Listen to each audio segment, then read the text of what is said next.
날마다 나를 살리는 큐티 이성훈 목사입니다. 오늘 큐티 본문은 사도행전 4장 23절에서 31절까지입니다. 오늘도 주의 말씀으로 인도하시니 감사합니다. 성령으로 충만함을 받기를 원합니다. 말씀해 주시옵소서. 듣겠습니다. 성령의 충만함으로 첫째로 기도해야 합니다. 23절입니다. 사도들이 노임에 그 동료에게 가서 제사장들과 장로들의 말을 다 알리니 라고 합니다.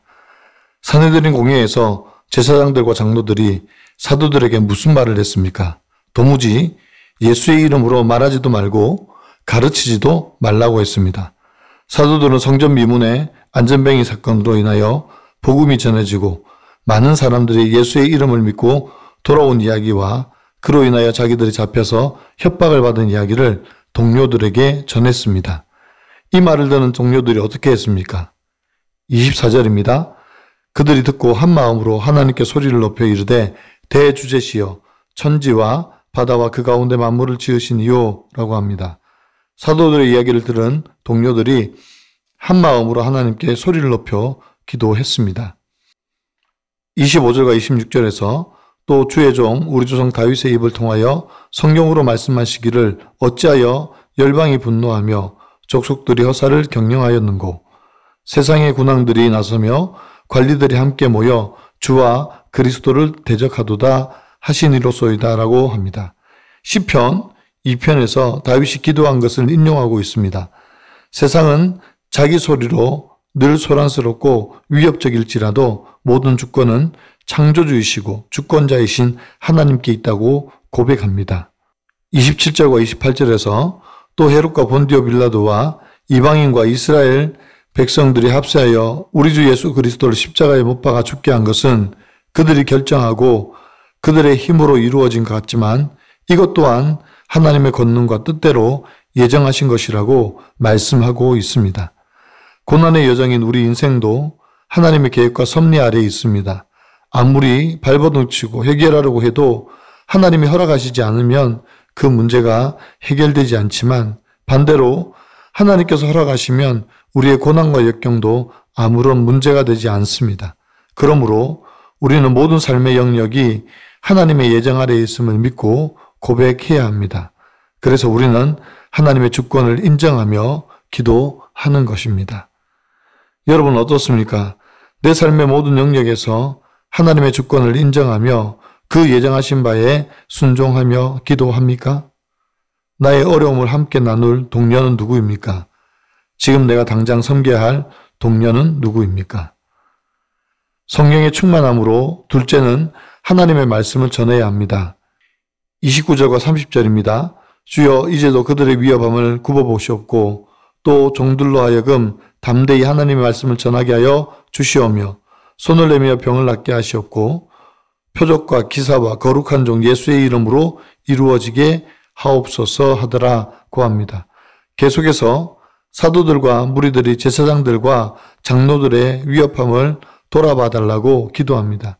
이 말은 곧 이들의 위협을 없애달라는 것이 아닙니다. 여전히 저들은 사도들과 전도자들에게 예수의 이름으로 아무것도 말하지 말라고 위협할 것입니다. 그럼에도 불구하고 우리가 그 위협에 움츠리지 않고 담대히 하나님의 말씀을 전할 수 있도록 강구하고 있는 것입니다. 얼마 전 코로나 기간 중에 교회가 얼마나 핍박을 많이 받았습니까? 대면 예배를 드리지 말라, 교회에서 어떤 모임도 가지지 말라, 모여서 함께 식탁 교제도 하지 말라는 등 많은 핍박을 받았습니다. 그럼에도 불구하고 한국 교회는 법과 질서를 잘 지켜서 모였습니다. 모이지 못하니까 온라인으로라도 하나님을 예배했습니다. 이렇듯 세상은 어떤 이유를 들어서라도 교회를 위협하고 핍박합니다. 그러나 교회는 결코 움츠러들지 않습니다. 더욱더 담대하게 예수 그리스도의 복음을 전해야 합니다. 31절입니다. 빌기를 다함에 모인 곳이 진동하더니 무리가 다 성령이 충만하여 담대히 하나님의 말씀을 전하니라고 합니다. 복음을 위한 무리의 간절한 기도가 성령의 충만함으로 응답해 주셨습니다. 우리에게도 성령의 충만함을 주셔서 복음을 부끄러워하지 아니하고 담대히 전할 수 있도록 기도해야 합니다. 예수 믿지 않는 내 가족과 친지와 이웃에게 오직 예수만이 우리의 구원자있음을 담대히 전하도록 성령의 충만함을 구해야 합니다. 적용 질문입니다. 기도할 때 성령이 충만하게 임하셔서 담대함을 주신 사건은 무엇입니까? 내가 성령 충만을 받기를 기도합니까? 성령 충만을 받기를 기도하는 목적은 무엇입니까? 오늘 큐티 묵상 간증은 광야에서 만난 주님이라는 제목의 한 성도님의 묵상 간증입니다. 저의 유년 시절에 부모님은 아버지 외도가 사업부도로 별거하셨습니다. 아버지는 어머니에게 지적과 정죄를 많이 하셨고 어머니는 그런 아버지를 원망하셨습니다. 저는 이렇게 수치스러운 가정 환경을 누가 알까봐 두려워하며 피해의식에 사로잡혀 살았습니다. 그러다 기독교 고등학교에 입학한 저는 부흥회 참석을 계기로 교회를 다니게 되었습니다. 그러면서 부끄러운 환경에서 벗어나는 표적과 기사가 이루어지길 기도했습니다.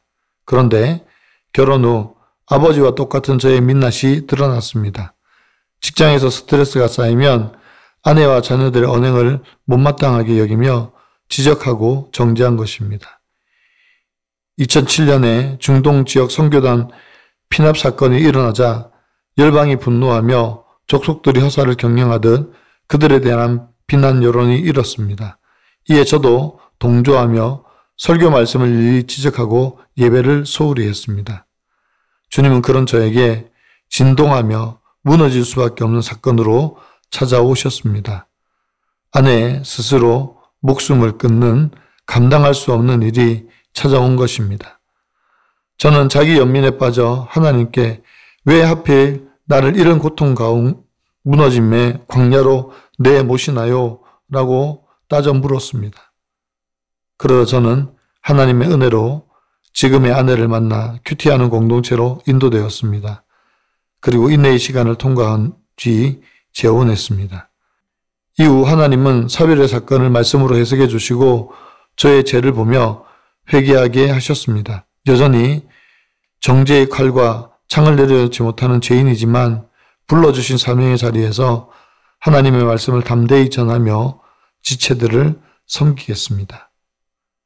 저의 적용은 매주 교회 소그룹 모임에서 한 주간 남을 지적하고 정죄한 일을 나누겠습니다. 아내의 말에 토달지 않고 제 이름처럼 최고로 호응하겠습니다. 입니다. 산헤드린 공회의 협박을 받고 돌아온 사도들이 동료들에게 그간 있었던 일을 나누었습니다. 그러자 그 소식을 들은 모든 사람들이 한 마음으로 소리를 높여 기도했습니다. 이 얼마나 아름다운 공동체의 모습입니까? 지치고 힘든 지체들에게 우리가 해줄 수 있는 최고의 방법이 그들을 위하여 마음을 같이하여 기도하는 것입니다. 그럴 때 성령의 큰 위로가 함께합니다. 사랑하는 성도 여러분, 이 땅에서 사명자로 살아가는 우리에게 얼마든지 협박과 위협이 찾아올 수 있습니다. 그럴 때 여러분 어떻게 하시겠습니까? 기도해야 하지 않겠습니까? 성령님이 오셔서 우리의 모든 길을 인도해 주시도록 기도해야 합니다. 성령의 충만함으로 우리를 담대하게 하실 것을 믿고 의지해야 합니다. 오늘도 모든 삶의 영역에서 하나님의 주권이 드러나고 성령의 충만함의 역사가 나타나도록 기도하는 저와 여러분의 삶이 되기를 간절히 축원합니다. 기도드립니다. 사랑하는 주님, 우리에게 함께 나눌 수 있는 공동체를 주셔서 감사합니다. 세상의 위협과 난리 속에서 움츠러들지 않고 한 마음으로 나누고 기도할 수 있는 공동체가 있음에 감사드립니다. 우리의 삶과 모든 여정이 하나님의 예정 안에 있음을 인정하고 그 계획하심과 섭리하심에 감사하며 순종하며 살아가는 저희가 되게 하여 주시옵소서. 우리에게 먼저 구원의 은혜를 주신 것은 믿지 않는 내 가족과 이웃에게 복음을 전하라고 주신 사명인 줄 알고 날마다 담대히 복음을 전하게 하여 주시옵소서. 성령으로 충만하게 하셔서 예수가 우리의 구원자라는 것을 담대히 전하기를 원합니다. 그래서 그들도 예수를 믿고 하나님의 자녀의 삶을 살아가게 도와주시옵소서. 예수 그리스도의 이름으로 간절히 기도하옵나이다. 아멘.